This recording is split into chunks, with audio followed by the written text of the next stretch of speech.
Okay everyone, so we're here and we've got a spot cut out and we've also got pieces put down here.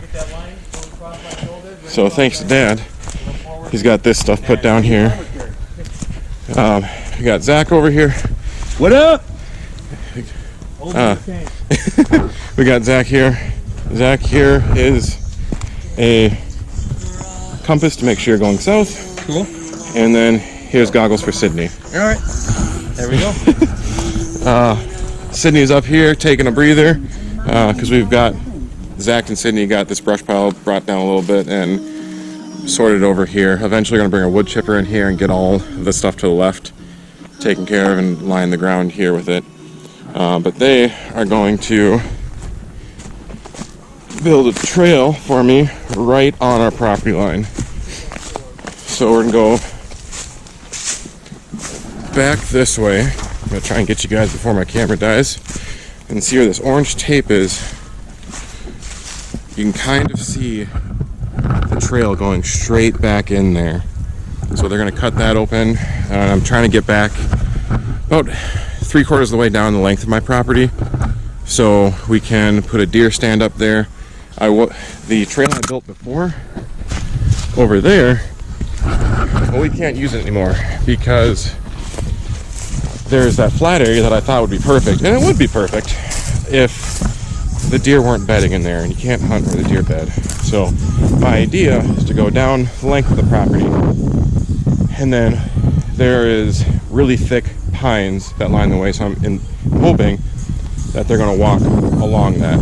So I'm going to strap you guys to a tree so you can watch me build the outhouse. Mr. Atlas carrying the world on his back.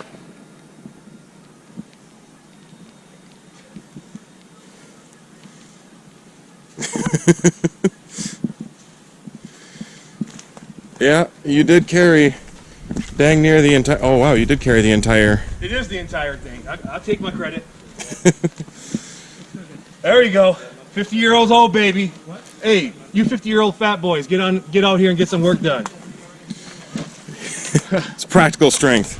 It's useful.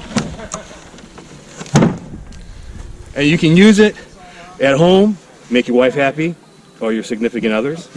Do your thing.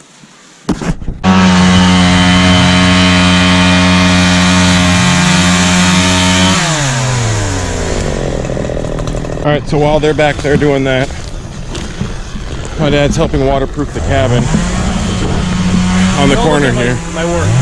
With just some window flashing, just to, if you see in the corners here, there's exposed, and that's right inside there is wood. So we're gonna try and prevent any further water from getting in there by putting some window flashing on there. I think it was this wall here on the inside, there's starting to get some mold in the bottom there. So we're gonna try and prevent any of that further from happening. And it's a stovepipe I fixed, but we shouldn't need wood stove this time around. It's actually pretty warm out. So we have our footing set in place. I'm going to do them like this so it gets more the board. I didn't bring a level. However, you can get a good idea of level if you use like a water bottle or something like that once it settles in there. As long as it looks flat. I had a line drawn on here, but it was a dry erase marker, so it wiped off. But that's working. Yep. I know, give some direction. So, but we got the footings down. It's slow moving because I'm trying to supervise too. So we'll see you in a minute. Okay, so I don't know how much of the snapshot time lapse got for you, but for the most part, I'm just putting the roof framing back on there, and okay, good. Just had to make sure you're shooting regular video. So I do have the roof framing back up there, and then I've got the tin up top that'll still need to get cut. And I need to put back on the trim boards for the front here. They came off while we were shipping. So this one right here and the one on the other side. And also I need to nick a corner out right there because Well, if you look back in the video when I was framing this together, I had 2x4s sitting on it, and it wasn't flat on the ground. So I do need to nip the corner off of that door there, and then do the same so it'll close properly. Other than that, she's just put together, so I'll come back to you guys when I've got it all. Alrighty, so here's the, oh, let's clean you off here. Alright, there we go, that's better. Here's the big reveal of the outhouse. There it is, the big reveal. So we've got some, we're just finishing up, do some finishing touches. We got those in place. I'm going to leave that open. Actually, I'm going to put plastic over it before I leave just to keep bugs out. But we're going to end up putting bug netting up there, like window screen. We're going to put a log up there to match this. My dad's going through right now and putting some caulking in. So stepping in, we've got the bungees here to retain the door shut. And then it's kind of hard to see. Now it's really hard to see. But let me turn on the flashlight and you guys can see just fine. Alright, so we've got the urine separator like before. The poo goes in there. Yeah, at some point I'm going to fill that cracker there with a vent. But yeah, the vents up top here is what these will end up being. So I'm not too worried about keeping a lot of bugs out. Just big scary ones, or really critters is what I'm trying to keep out. And then going up here, we gave up on cutting back in the back 40 there because there was way too much water. It's too early yet to keep doing this. But Zach and Sydney got busy, real busy, on cutting the new driveway. So if you can tell, there is a big divot right in here. I know it's hard to see on camera, but in comparison, it's pretty deep. So they're gonna finish clearing these out, and then that'll be the new driveway or more parking area, either or.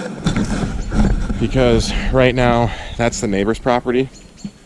And so I really want to draw a line at where we park the vehicles so we're not using our neighbor's stuff anymore.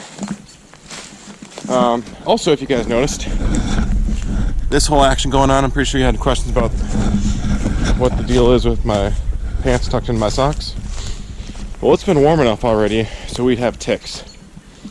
And I don't want ticks on me. So the old outdoorsman thing to do is to tuck your pants into your socks so they stay off you, or you'll notice them on your pants versus you're crawling up your legs. Finally, here's the old outhouse. Say goodbye. That's the last time we're going to use that ever. It might turn into a shed or something. We're going to take those coffee cans out. Whew. Jeez. My dad laid waste in there for sure. But we're finishing up. I got the thing done that I wanted to. It's looking good. It's looking real good, actually. Alrighty. So, a hard day's of work is done with for mainly these two. They put in some good effort today. How was the steak? Good. Good. What you guys don't know is that I cook steak on the ammo can grill. Here, let's see if you can get a good view of it. So that's still cooking away on my steak that's in there. And the most recent one is my dad, who is eating his steak currently. So just because you're working hard off grid doesn't mean you can't eat good. So I think we're gonna eat all of our steaks, have some asparagus that's still cooking, and then Macaroni and cheese. oh yeah, there's mac and cheese in there too. And then we're going to teach Zach how to play pity pat, and then sleep. In that order. So. Oh yeah, and a couple drinks in there. Alright, so I'll see you guys tomorrow. You don't need to watch us play games and start drinking, so see you in the morning. Hey guys, so we're back at home now, and the long weekend is now done with. I'm just getting the grill ready for some pork chops. You didn't miss much this morning. We packed up, we cleaned up the cabin, and got going. But thanks for tuning into this episode, and hopefully you tune into many more. I've got more content on the way, and thanks for being patient with the editing and how quickly the videos are coming, because I've got to still edit and it's finals week now. So make sure you smash up the subscribe button and hit that like button and share the channel so I can get more subs. Remember, I'm trying to hit 1,000, and then I'll come up with something that I'll do once I hit 1,000 subscribers. Thanks, and see you next time on Spiced Up.